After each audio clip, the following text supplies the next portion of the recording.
এক ছেলে তার বাবার কাছে সাইকেল চায়, তার বাবার কাছে সাইকেল চায়, বাবা আমাকে একটা সাইকেল দাও। বাবা ছিল স্কুল মাস্টার, তো বাবা স্কুল মাস্টার, তার বেতন কি, সে কিভাবে সাইকেল কিনে দিবে? কিনে দেয় না। ছেলেও নাসুর বান্দা, সাইকেল চাই কিনে দেয় না, সাইকেল চাই কিনে দেয় না।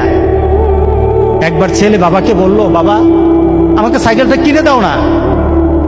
বাবা রাগ করলেন, রাগ কিয়ে বললেন, আরেকবার সাইকেল চাইবি তাহলে পিটাম, তুই আমাকে বিরক্ত করতেছিস। কি বলেন, আমরা বিরক্ত হই না মাঝে মাঝে? সন্তান যদি বেশি আমার ক্ষমতার বাইরে যদি সন্তান কিছু চায় তাহলে আমরা বিরক্ত হয়ে যাই। আরেকবার চাইবি তাহলে পিটা দেবো, তাহলে মাইর দেবো, তো তুই আমাকে বিরক্ত করতেছিস। সন্তান বারবার চাওয়ার কারণে বাবা বিরক্ত হয়ে গেল।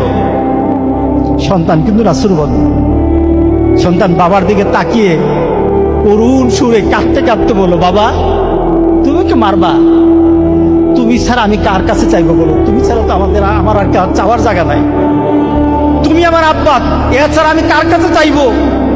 দেওয়ার ক্ষমতাও যদি তোমার থাকে তোমার কাছে চাইবো, না চাইলে সেটাও তোমার কাছে চাইবো। আমি কার কাছে চাইবো বলো?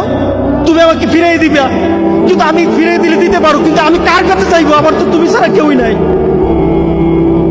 বাবার সাথে সাথে ছেলেটাকে বুকের মধ্যে আঁকড়িয়ে ধরলেন।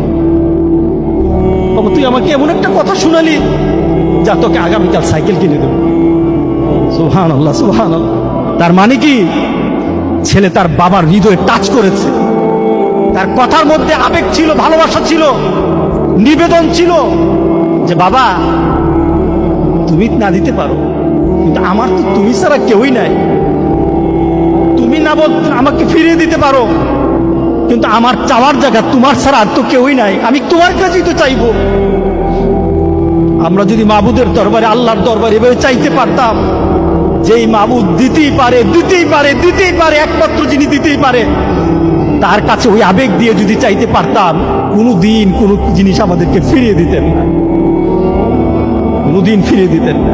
আমরা চাইতেই পারি না, আমরা ওইভাবে আল্লাহর দরবারে চাচ্ছি না। আমরা যদি চাইতে পারতাম, তাহলে পৃথিবীতে আমাদের এই যে বিপদ থাকতো না।